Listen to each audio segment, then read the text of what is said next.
Good morning students. Last lecture के अंदर हमने टाइप्स ऑफ कोरिलेशन देखा था। इन डिटेल में देखना है। तो टाइप्स ऑफ कोरिलेशन के अंदर पहला हमने देखा पॉजिटिव और नेगेटिव कोरिलेशन। पॉजिटिव कोरिलेशन किसको बोलते हैं? When two variables are changes in same direction. Same direction के अंदर चेंजेस होंगे तो उसको हम पॉजिटिव कोरिलेशन करेंगे। And when they are changes in opposite direction, opposite direction के अंदर चेंजेस होंगे तो हम कौन सा कोरिलेशन करेंगे? Negative correlation. ठीक है, तो पॉजिटिव एंड नेगेटिव कोरिलेशन हमने देखा था। पॉजिटिव मतलब सेम डायरेक्शन एंड नेगेटिव मतलब ऑपोजिट डायरेक्शन। अब आगे देखते हैं simple, multiple and partial correlation. तो सिंपल कोरिलेशन किसको बोलते हैं? When simple correlation, correlation between only two variables, between only two variables, सिर्फ दो वेरिएबल के बीच का जो कोरिलेशन है उसको हम कहेंगे सिंपल कोरिलेशन। सिर्फ दो वेरिएबल।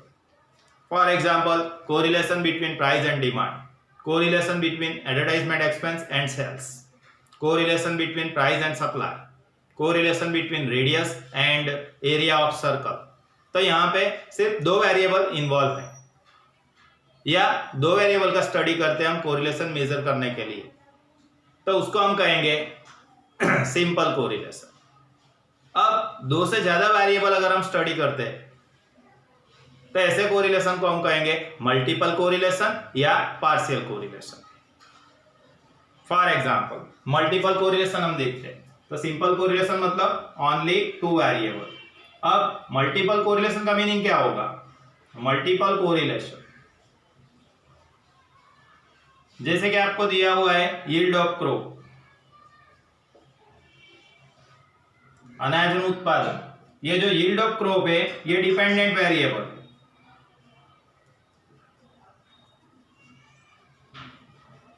किसके ऊपर डिपेंड करेगा?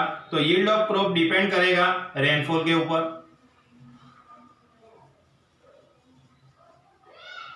यील्ड ऑफ क्रॉप डिपेंड करेगा क्वालिटी ऑफ सीड्स के ऊपर, बियारणની गुणवत्ता, रेनफॉल डिपेंड करेगा यूज ऑफ फर्टिलाइजर, खातरનો वपराश। तो ये जो सभी वेरिएबल है, रेनफॉल है, क्वालिटी ऑफ सीड्स है, यूज ऑफ फर्टिलाइजर है, ये सब कैसे वेरिएबल है? तो इंडिपेंडेंट वेरिएबल है। तो मल्टीपल कोरिलेशन मतलब क्या? तो मल्टीपल कोरिलेशन मतलब joint effect of all independent variable on dependent variable is called multiple correlation.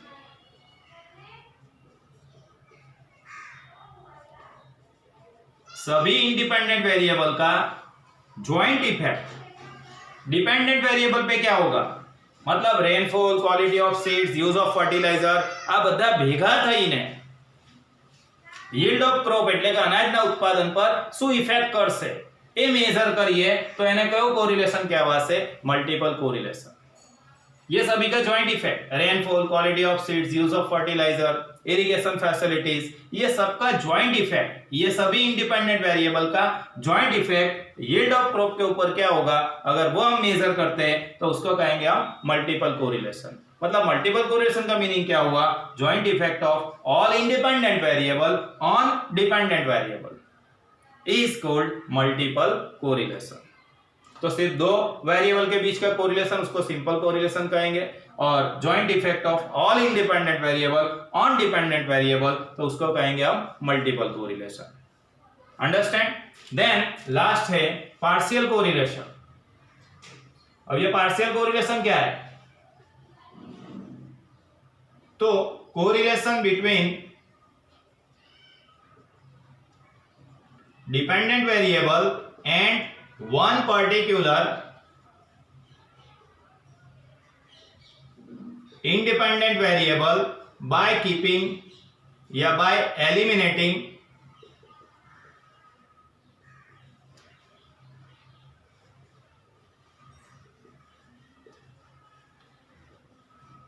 effect of other variable, by keeping effect of other variable constant.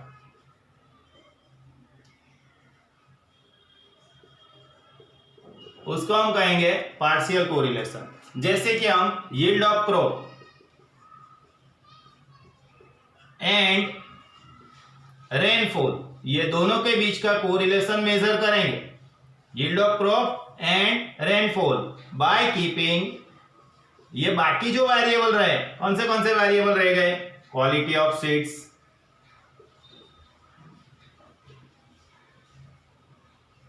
And use of fertilizer, ये सब की effect को हम निकाल देंगे, या eliminating quality of seeds, use of fertilizer by keeping constant, ये सबको कांस्टेंट रखेंगे। इसका मतलब ऐसा हुआ कि एक डिपेंडेंट वेरिएबल और एक इंडिपेंडेंट वेरिएबल के बीच का कोरिलेशन फाइंड करेंगे, बाकी सभी जो इंडिपेंडेंट वेरिएबल है उसको कांस्टेंट रख के फाइंड करेंगे। तो ऐसे कोरिलेशन को क्या कहेंगे हम? Partial correlation. Yield of crop और क्वालिटी ऑफ सीड्स को, ये दोनों के बीच का मैं कोरिलेशन फाइंड करता हूं। रेनफॉल, यूज ऑफ फर्टिलाइजर, उसको मैं कांस्टेंट रखता हूं। तो ऐसे कोरिलेशन को भी क्या कहेंगे हम? Partial correlation. एक डिपेंडेंट और एक इंडिपेंडेंट के बीच का कोरिलेशन फाइंड करना है, और जो बाकी इंडिपेंडेंट वेरिएबल रहे उसको कांस्टेंट रखना है, that is known as partial correlation. समझ गए? Rainfall and use of fertilizer के बीच का, sorry, yield of crop and use of fertilizer के बीच का कोरिलेशन फाइंड करेंगे रेनफॉल और क्वालिटी ऑफ सीड्स को कांस्टेंट रख के, या इसकी रेनफॉल और क्वालिटी ऑफ सीड्स की इफेक्ट को एलिमिनेट करके ये दोनों के बीच का कोरिलेशन फाइंड करेंगे। तो ऐसे कोरिलेशन को हम कहेंगे पार्शियल कोरिलेशन। तो simple, multiple and partial correlation, दो वेरिएबल के बीच का कोरिलेशन है तो उसको सिंपल कोरिलेशन कहना है। दो से ज्यादा वेरिएबल है तो वो मल्टीपल होगा या फिर पार्शियल होगा। अब मल्टीपल कब होगा? तो joint effect of all independent variable on dependent variable, तो उसको हम कहेंगे multiple correlation. And correlation between dependent variable and one particular independent variable by keeping other independent variable constant, then it is known as partial correlation. Understand? समझ गए सब? ठीक है ना? चलो अंदर रीड करते हैं। Explain concept of simple and multiple and partial correlation when only two variables are studied. Underline कर देना, only two variable. When only two variables are studied, correlation is said to be simple. दो variable का हम study करते हैं तो ऐसे correlation को हम कहेंगे simple correlation. For example, when we study the heights and weight of group of persons, height and weight, कितने वेरिएबल हुए? सिर्फ दो variable, then it is known as simple correlation. कितने वेरिएबल थे? दो variable. It becomes problem of simple correlation when we consider the, underline करना, joint effect of all independent variable on dependent variable। मैंने आपको explain किया, joint effect of all independent variable on dependent variable is called या is said to be multiple correlation। For example, when we study the joint effect of quality of seeds and amount of fertilizer used etc upon yield of crop, मतलब quality of seeds, બિયારણની ગુણવત્તા, and amount of fertilizer use, ખાતરનો વપરાશ, આ બંનેની joint effect yield of crop એટલે કે અનાજના ઉત્પાદન પર શું થશે એને મેઝર કરીશું। It is a problem of multiple correlation, તો उसको મલ્ટીપલ કોરિલેશન કહેंगे। Then the correlation between dependent variable and one particular independent variable when all other independent variables are kept constant। एक डिपेंडेंट वेरिएबल और कोई एक independent variable, आ बे वच्चेनी relationship major करीशुं અને બાકીના જે ઇન્ડિપેન્ડન્ટ વેરિએબલ રહ્યા બેટા એ કેવા રાખીશું? આપણે કોન્સ્ટન્ટ રાખીશું। is called partial correlation। For example, correlation between yield of crop and quality of seed, excluding का मीनिंग होगा by keeping constant या by eliminating, ऐसा भी लिख सकते हैं, by keeping constant या फिर by keeping constant, ऐसा लिख देना। या फिर bye eliminating other variables is called partial correlation. तो इस सेगमेंट के अंदर मैंने simple, multiple and partial correlation आपको एक्सप्लेन किया, बोर्ड पे भी एक्सप्लेन किया, अंदर भी रीड किया। तो आप पैम्पलेट के अंदर से ये पॉइंट लिख देना, explain concept of simple, multiple and partial correlation. ठीक है, मैं आगे पढ़ाऊंगा, उसमें linear and non linear correlation हम देखेंगे। ठीक है, तो वीडियो को पॉज कर दो, इतना लिख दो, बोर्ड पे से नहीं लिखना है, पैम्पलेट में से लिखना है। कौन सा पॉइंट लिखना है आपको? ये वाला, simple, multiple and partial correlation वाला। ठीक है, समझ गए? मैं आगे पढ़ाऊंगा।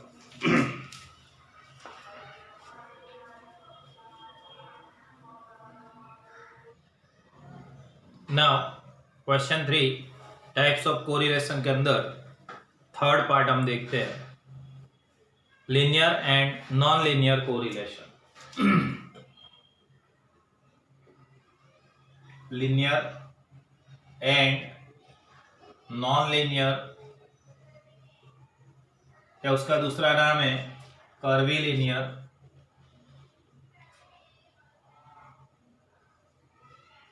कोरिलेशन। ठीक है, अब लीनियर के कोरिलेशन किसको कहते हैं और नॉन लीनियर कोरिलेशन किसको कहते हैं? तो जो दो वेरिएबल है उसकी वैल्यूज के अंदर जो चेंजेस आएंगे वो कांस्टेंट रेशियो में होंगे। कांस्टेंट रेशियो मतलब गुजराती में એને કહેવાય સરખા પ્રમાણમાં, सेम रेशियो के अंदर चेंजेस होंगे।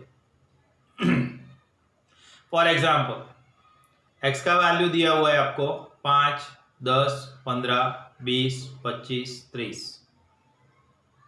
तो यहां क्या हुआ, 5 का इंक्रीज हो रहा है, 5, 10, 15, 20, 25, 30।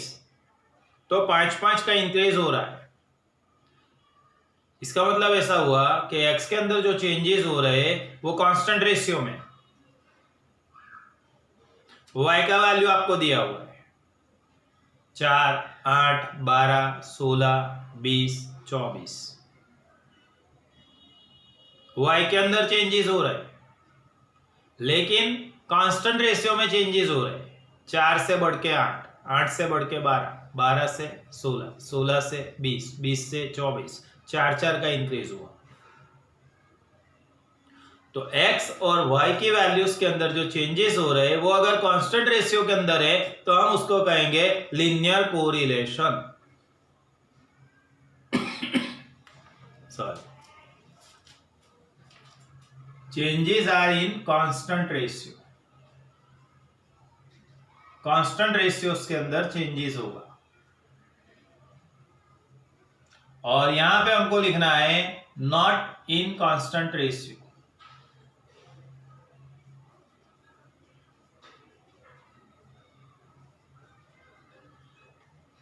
एक्स और वाई के अंदर जो चेंजेस हो रहे हैं, दो वेरिएबल के वैल्यू के अंदर जो चेंजेस आ रहे हैं वो चेंजेस कांस्टेंट रेशियो में होंगे तो हम उसको कहेंगे लीनियर कोरिलेशन। और चेंजेस कांस्टेंट रेशियो में नहीं हो रहे तो उसको हम कहेंगे नॉन लीनियर कोरिलेशन। जैसे x की वैल्यूज है 5, 9, 12, 14, 5 से बढ़ के 9, 4 ऐड हुए, 9 के बाद 10, 1 ऐड हुआ, 10 के बाद 12, 2 ऐड हुए, 12 के बाद 15 दिया है, 3 ऐड हुए। इसका मतलब ऐसा हुआ कि x के अंदर जो चेंजेस हो रहे हैं वो कांस्टेंट रेशियो में नहीं है। देखो यहां मैंने कैसा बताया था, 5, 10, 15, 20, 25 और 30। y की वैल्यू 4, 8, 12, 16, 20, 24। तो यहां चेंजेस 5 का इंक्रीज हो रहा है सभी जगह, और यहाँ 4 का इंक्रीज हो रहा है। तो ये जो चेंजेस है ये कांस्टेंट रेशियो में हुए।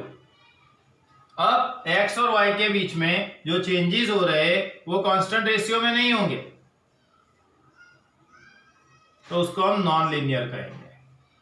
फॉर एग्जाम्पल x 5 है, 5 से बढ़ के 9 हुआ, 9 से 12 हुआ, 12 से 14 हुआ, 14 से फिर 20 हो गया।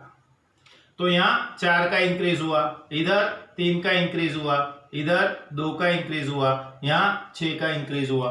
तो चेंजेस कांस्टेंट रेशियो में नहीं है, सरखा प्रमाणમાં ફેરફારો નથી થતા, right.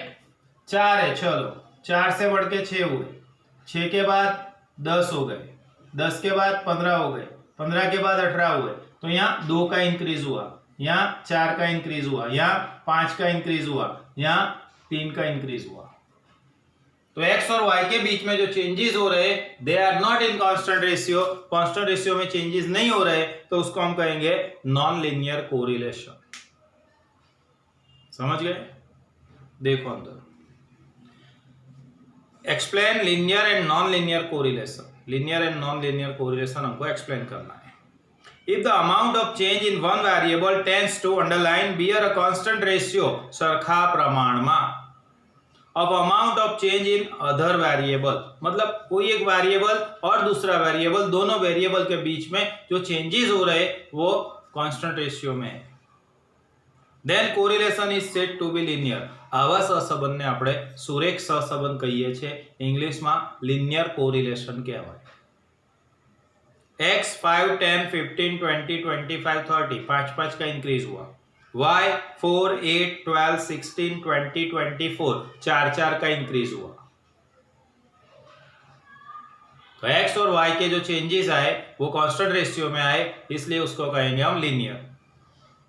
If such variables are plotted on a graph, all plotted points would fall on a straight line.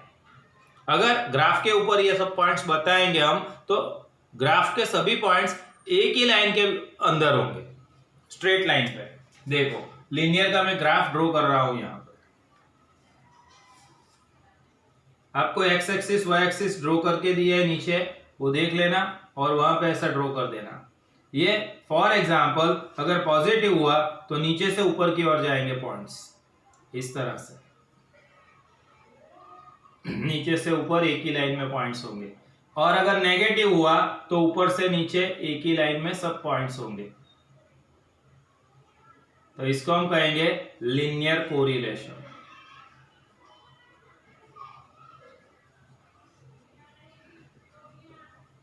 ठीक है, तो लीनियर का जो डायग्राम दिया हुआ है पैम्पलेट के अंदर वो आप ड्रॉ कर देना। Okay, then non linear correlation. Non linear किसको कहते हैं? If the amount of change in one variable does not bear constant ratio to the amount of change in other variable, मतलब दो वेरिएबल के बीच में जो चेंजेस हो रहे हैं वो कांस्टेंट रेशियो में नहीं होंगे, then the correlation will be non linear और कर्वीलिनियर। नॉन लीनियर उसका दूसरा नाम क्या है? कर्वीलिनियर। कर्वीलिनियर એટલે વક્રીય સહસંબંધ, આ સુરેખ સહસંબંધ કહેવાય લિનિયર।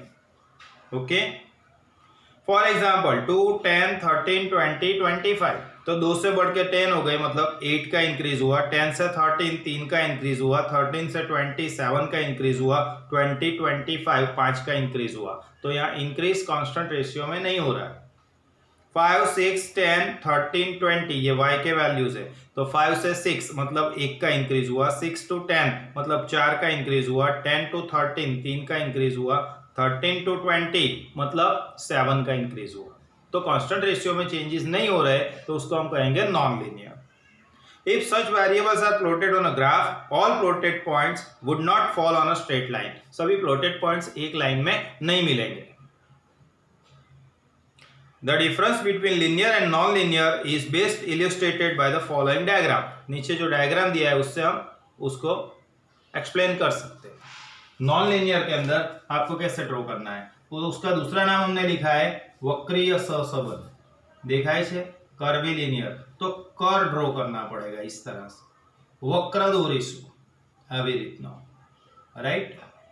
પોઈન્ટ્સ એક સ્ટ્રેટ લાઈનમાં નહીં હોય, પણ આવી રીતે વર્તુળાકાર वक्र स्वरूपे देखाશે। X axis Y axis and 0, यहाँ लिखना है नॉन लीनियर और कर्वीलिनियर कोरिलेशन। ठीक है, तो ये क्वेश्चन नंबर 3 के अंदर टाइप टाइप्स ऑफ कोरिलेशन के अंदर थर्ड पार्ट था, कौन सा थर्ड पार्ट था? Linear and non linear correlation. आपको याद रखना है कांस्टेंट रेशियो में चेंजेस है तो लीनियर, और कांस्टेंट रेशियो में चेंजेस नहीं है तो नॉन लीनियर। समझ गए?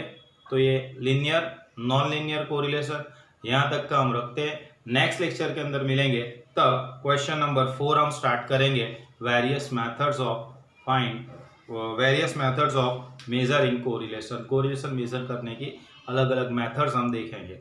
ठीक है, तो नेक्स्ट लेक्चर में मिलते हैं बेटा।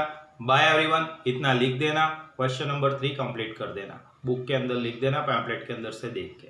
ठीक है, नेक्स्ट लेक्चर में मिलते हैं बेटा। Bye everyone.